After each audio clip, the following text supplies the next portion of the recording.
I feel. Me and Shorty in the after party, had a drop spill. Told her, tell me if they try it, cause he knew the Glock is sealed. I've been leaning while I'm driving, told her Shorty grab the wheel. We was kissing, we was touching. YouTube, what's good? It's your boy Woman back again with another video. And today we are going to be reacting to something scary.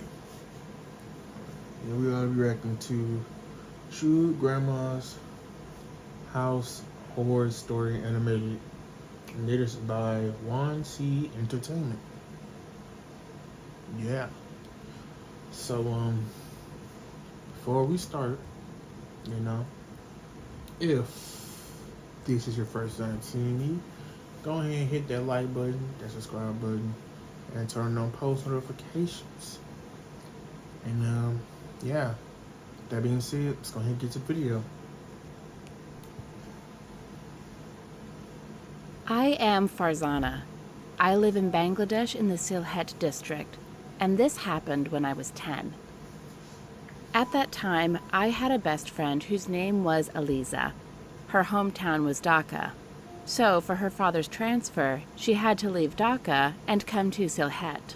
We always went to school together by school bus and came home in the same way, because our school was very far away from home.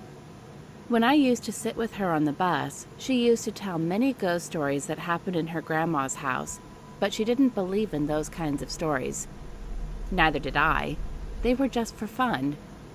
Anyway, when the winter vacation came, she decided to go to her grandma's house, whom she used to talk about. And she also insisted I come to her grandma's house. I asked permission from my parents, and when they allowed me, I started to pack clothes for a few days. Her grandma's house was situated in a village, but I don't remember the name, so sorry about that. When we arrived at the place, I saw a very big old house. At the back of the mansion, there were so many trees and different kinds of animals. It was like a jungle. Even farther away, there was a big cemetery. There were so many rooms inside the house, and there were so many people, too. When we arrived at the mansion, the grandma's family members welcomed us. They gave us a room for my friend and I to live in. There was a back door in our room which led to the jungle. Her mother said that we should not open it at night. I also listened to her. There was a break at the bottom of the door, like if there was someone on the outside, then we could see his or her feet. Anyway, because of tiredness, my friend and I slept instantly. But in the middle of the night, I woke up from the sound of an anklet, like someone wore the anklet on their feet and it made a sound. I said to myself, why would someone wear that type of anklet and make the sound? Suddenly, I noticed that there was someone at the door wearing anklets. I was going to open the door, but suddenly someone placed a hand on my back, and I saw that it was my friend. But she was so scared. I was going to ask what happened, then she said that no one comes to this forest at daylight, and in the night it was forbidden. Then she asked who it was, and I pointed to the door. As soon as she saw that, she fainted on the spot from screaming. Because she screamed, all the people in the house woke up and came to our room. Then Grandma asked what happened. She told her all the things in a scared voice. All the people became shocked by hearing this, that she saw 2 feet which were cut and placed beside a body. I was shocked too, because I saw 2 feet wearing anklets. Then I said to them that I was going to open the door. Immediately after saying this, her mother hugged me with so much relief. Then I asked, what happened? Then Grandma said that they would tell us everything in the morning. They gave us another new room which had no windows or any back doors. There was just a big bed, a closet, and a table lamp. Elisa's mother slept with us that night, but I couldn't sleep that night because I was having nightmares about those feet. After waking up in the morning, I saw that the imam of a masjid had come. My friend had woken up already and was wearing a chain around her neck. After I came, he said to come and sit.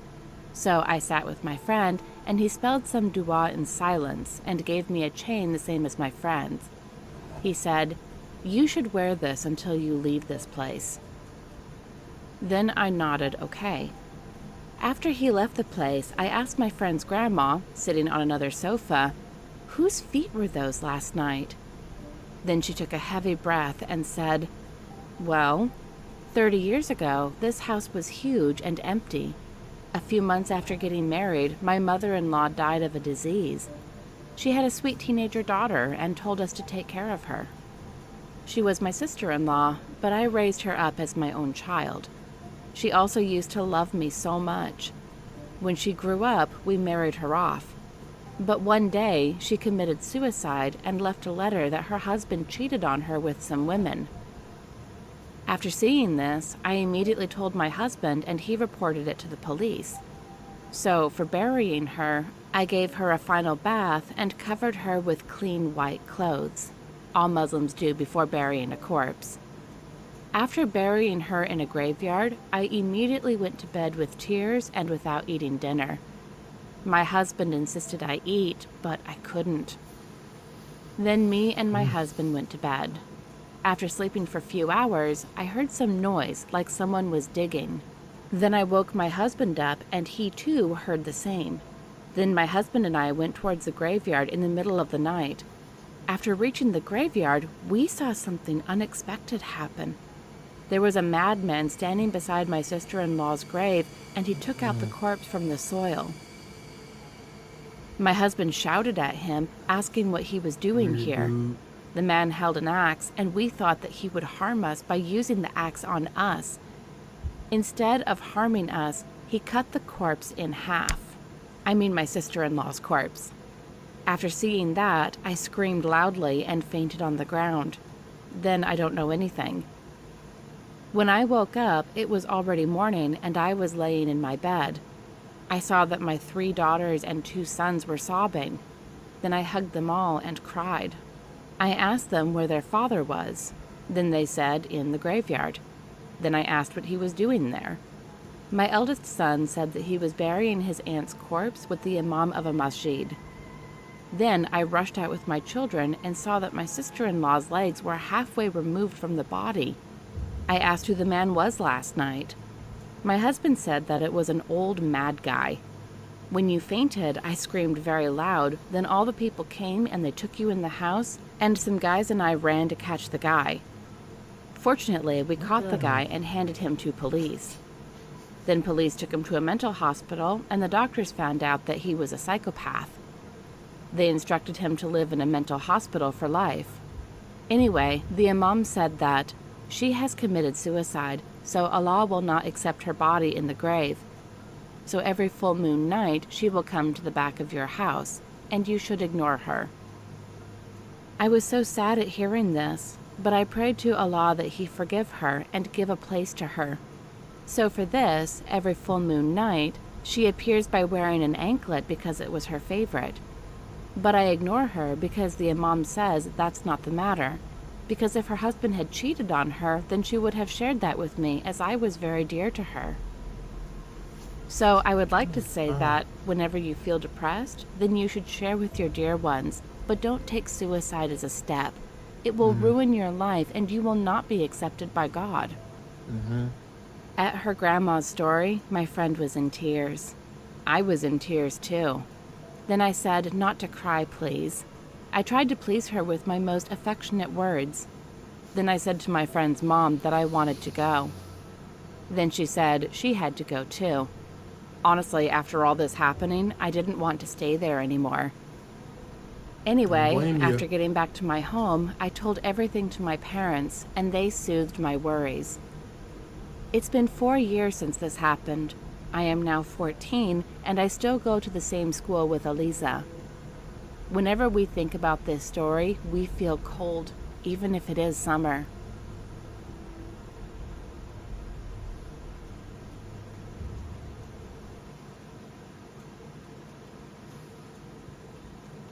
Well, that's it for this video. Man, that's crazy. So, what's crazy to me is that the lady, the old woman, her sister, or whatever it was, I forgot. she committed suicide because her husband was cheating on her. But Allah, their God, didn't accept that. Like, you cannot kill yourself. So, and didn't accept that. So instead of her being buried in her grave, every time it's like nighttime or a full moon or whatever they said, she come and she just be standing at the door. I didn't even know that was her standing. I thought somebody just randomly put 2 feet right there. I'm like, who's gonna just put 2 feet right there? That's weird. Why would you do that? When they said, and they was talking about the weird dude, like the crazy man, I'm thinking it was him just putting her feet right there. So I thought he chopped her whole feet off. I didn't think he just cut her body in half and it was just sitting there. I thought he chopped her feet off. So he just put her feet right there. At first, I was thinking it was some random person with just random feet. Just putting random feet right there to scare somebody. I didn't even know. All sorts of some feet. I'm like, bro, what's going on with that? But so really, she killed herself. And since she can't be buried, she just shows up at the door, just standing there with the ankle and a bunch of blood. That's crazy. That's really crazy. But yeah, that's it for this video. That was a crazy one. But like the video, subscribe for more. Join the Lord Squad. Turn on the post notifications so you can be notified when I post. And let me know down in the comments what y'all want to see next. Cause this is crazy. Matter of fact, let me know down in the comments if y'all want to see me react to more scary stuff. Cause this was a wild story. And I'm gonna see y'all next time. Peace.